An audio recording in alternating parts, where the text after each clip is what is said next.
John pushed his cart through the brightly lit aisles of the supermarket, a list clutched tightly in his hand. It was a special night, a gathering for his family that he hoped to make memorable with a feast. The local farmer stopped by the fresh produce section, eyeing the organic labels and farm-fresh claims with a critical eye. As he picked up a head of lettuce, he turned to a nearby sales clerk, a young woman with a badge that read Anne. He cleared his throat, catching her attention. "Excuse me, miss," John began, his voice gentle but firm. "Could you tell me where these tomatoes come from? I'm looking for something local, pesticide-free if possible." Anne glanced at the tomatoes, then back at John, her eyes scanning his worn jeans and the dirt under his nails, a remnant of his own day's work. She smirked slightly before responding. "Local? You think just because you plant a few things, you can understand quality like this?" Anne's voice dripped with condescension. "These are imported, high-end products. Not for amateur gardeners, I'd say." John's brow furrowed, a mix of confusion and hurt flickering across his face. He wasn't just any amateur, he knew his soil like the back of his hand. "I assure you, young lady, I know quite a bit about quality." "And respect, too," John replied, his voice steady but edged with a growing irritation. "I'm trying to ensure the meal is as good as the company I'll keep tonight. Is there someone else who might know more?" Anne's smirk faltered, sensing she may have underestimated the man before her. With a reluctant sigh, she gestured towards the end of the aisle.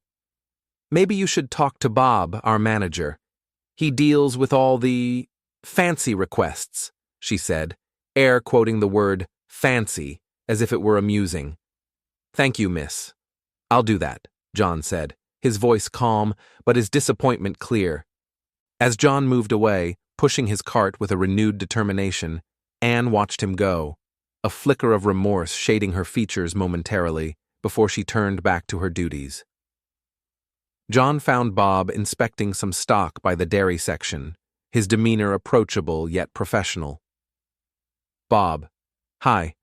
I was wondering if you could help me understand where your tomatoes come from," John asked, his tone polite but carrying an undercurrent of earlier frustration. "Of course, John.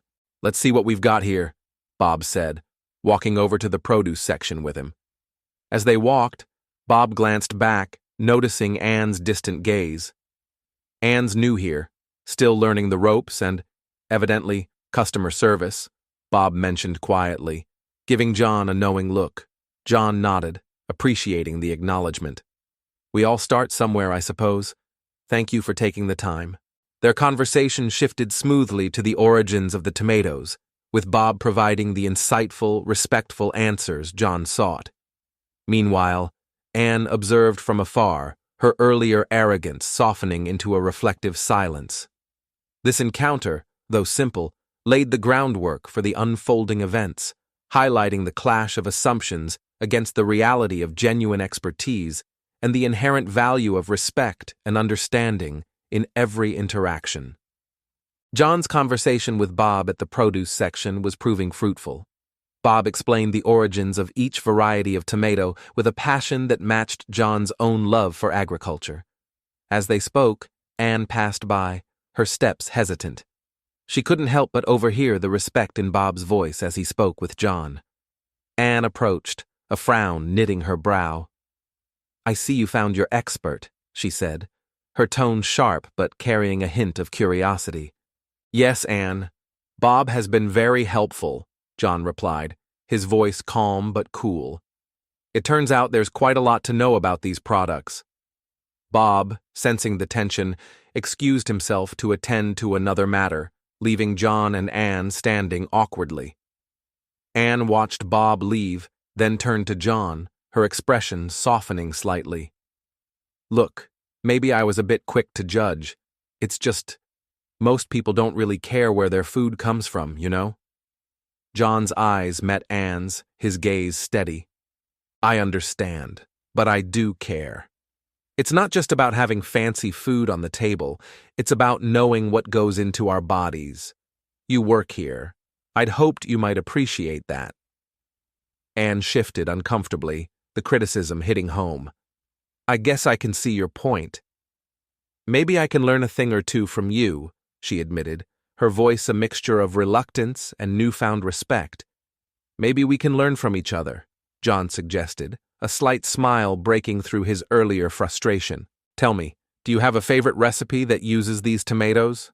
I'm always looking to try new things. Caught off guard, Anne paused, then laughed softly. Well, I do make a mean tomato basil pasta. I guess it's not much, but it's a hit in my family. That sounds delicious, John said, genuinely interested. Would you mind sharing the recipe? I'd love to try making it for my family dinner tonight. Sure, I suppose I could write it down for you, Anne replied, warming to the conversation. They moved together towards the customer service desk, where Anne grabbed a piece of paper and began scribbling down the recipe.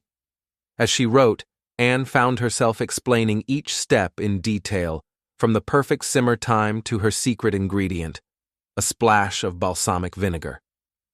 John listened intently, nodding and asking thoughtful questions that showed his respect for her culinary skills. By the time the recipe was fully noted, the earlier tension had dissipated, replaced by a budding sense of camaraderie. They exchanged a smile, a mutual acknowledgement of their thawing relations. Thank you, Anne. I appreciate this more than you know, John said, folding the paper and tucking it into his pocket. Let me know how it turns out, Anne replied, her tone friendly and open. Maybe next time you can teach me something about your gardening tricks. I'd like that, John agreed, feeling a newfound respect for the young clerk who had initially judged him so harshly.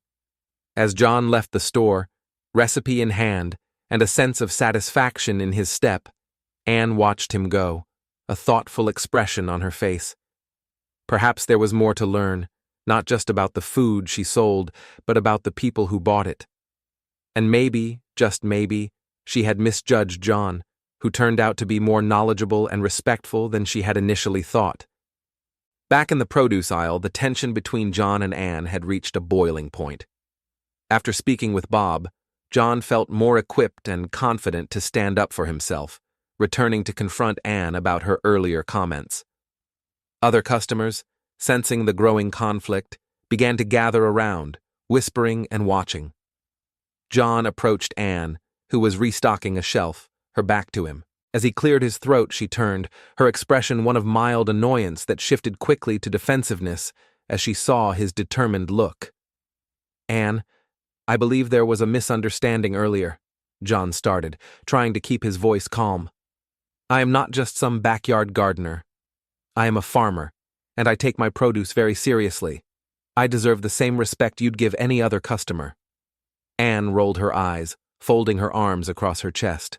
Oh, so now you want an apology, is that it? She retorted sharply. I'm here to work, not to pamper every ego that comes through those doors. The crowd murmured, and John felt his cheeks redden, not from embarrassment, but from a rising anger. It's not about ego, he shot back, his voice louder now. It's about decency, respect, something you clearly missed out on learning. Anne's face hardened, her earlier remorse evaporated under the public scrutiny. Look, Mr. Farmer, I don't need a lecture on manners from you or anyone else. Bob, hearing the escalation, hurried over, placing himself between John and Anne. All right, let's all take a breath here, he said firmly. Anne, I think it's best if you take a break. Now. But, Anne started to protest. No buts. We'll discuss this later. Please, Bob insisted, gesturing towards the back of the store. Reluctantly, Anne moved away, shooting John a glare as she passed. Turning to John, Bob's expression was apologetic. John, I'm sorry about this. It's not how we do things here. I appreciate your patience.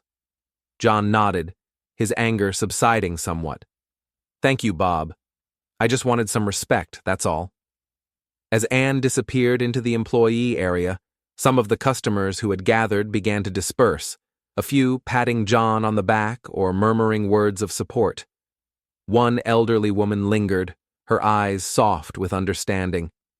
You stood up well, dear, she said to John. It's hard, standing up to rudeness, but you did it with class." John smiled at her, his heart lightening. "Thank you, ma'am. It's not always easy, but it's important." Bob stayed a moment longer, ensuring that John was okay before returning to his duties, leaving John to finish his shopping with a little more peace of mind. The confrontation had not gone unnoticed, and it was clear that the community within the store had rallied to his side, providing a stark contrast to the initial coldness he had faced. This moment, though heated, was a turning point, one that reshaped the atmosphere in the supermarket, marking a subtle shift in the narrative of everyday respect and decency.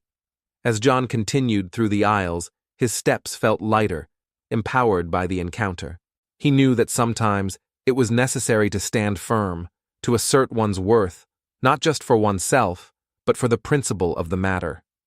And today, that principle had been acknowledged. The supermarket was quieter now, the hustle of the day dying down as twilight approached. John returned a few days after the incident, his steps deliberate as he pushed his cart along the familiar aisles. He paused near the produce section, the site of his previous confrontation, and was surprised to find Anne restocking the shelves. Anne looked up, her expression cautious, the memory of their last encounter still fresh.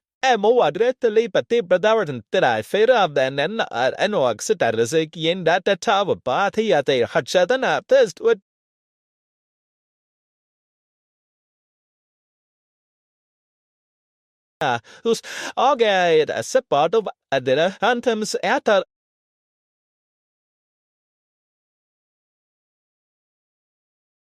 woman at Agwach better so Sanjo Gashinapur Hall headed Gaulle as a tau it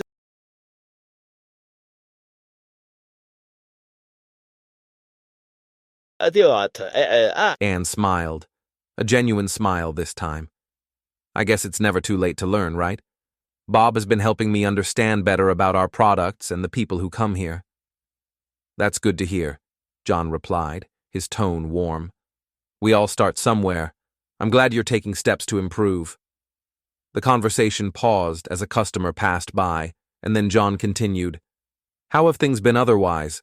I hope the store has been treating you well despite everything." "It has, thanks. And honestly, your words that day, they stuck with me.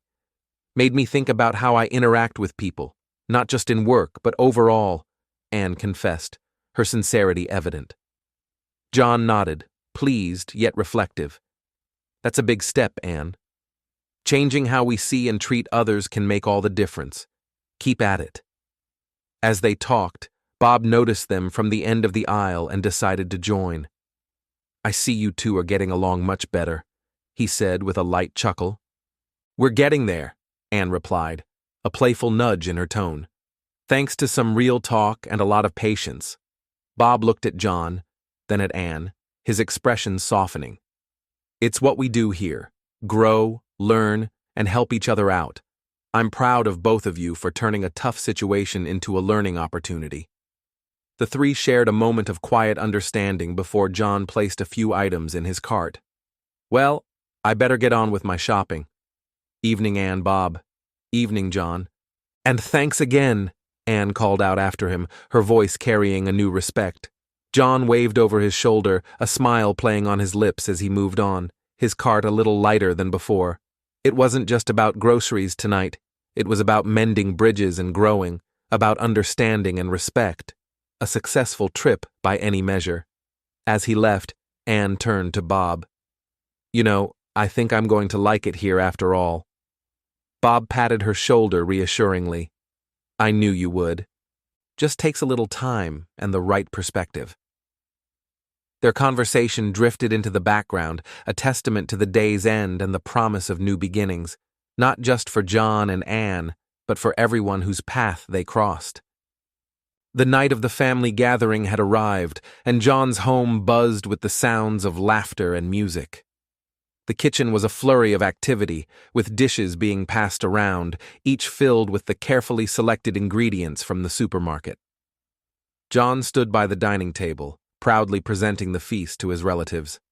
"Look at this spread, everyone. Fresh, local, just the way we like it." John exclaimed, his eyes twinkling with pride. His sister Mary approached with a curious smile, sampling a cherry tomato. "This is delicious, John. Did you grow these yourself?" "Not these, but I picked them out myself. Had a bit of an adventure at the supermarket, too." John chuckled, the earlier events now a fond memory. Across the room, Anne, who had been invited by John as a gesture of goodwill, watched the family interact. She was moved by the warmth and unity she saw. Feeling a mix of gratitude and nervousness, she approached John. "John, I just wanted to say thank you for inviting me tonight. I've learned a lot from our encounter," Anne said hesitantly. John turned to her, his expression softening. "Anne, we all have our days, don't we? I'm just glad we could turn that day around. How are you finding the party? It's wonderful. Your family is so welcoming. I've never experienced anything quite like this," Anne replied, her voice laced with genuine admiration. As they spoke, Bob, who had also been invited, joined them, holding up a glass in celebration. "To new beginnings and honest conversations. May they always lead to better understanding," he toasted. John and Anne raised their glasses in agreement, the tension of their first meeting long dissolved. "Here's to learning and growing no matter where we come from," John added, his gaze meeting Anne's, a mutual respect evident in their smiles. The party continued into the night, with stories shared and laughter echoing through the house. Anne found herself involved in deep conversations about agriculture and the importance of supporting local farmers, topics she had previously known little about. As the evening wound down, Anne helped John clean up, their conversation flowing easily now. "You know, John, this evening changed how I see a lot of things. Thank you for showing me a different side of things," Anne admitted, stacking plates. John wiped down the counter, then turned to her with a warm smile. "And thank you for being open to it, Anne. It's all about giving people a chance to show who they really are." The night ended with a sense of closure and new beginnings. John felt a deep satisfaction, not just from the successful gathering, but from bridging a gap between two very different worlds. Anne left feeling part of something larger than herself, her perspective forever altered by the kindness and understanding she had been shown. Their final exchange that evening, heartfelt and hopeful, reflected the profound impact of their shared experiences. As Anne stepped out into the cool night air, she looked back at John's home, a place she now saw in a whole new light, her heart full of new respect and a promise to carry forward the lessons she had learned.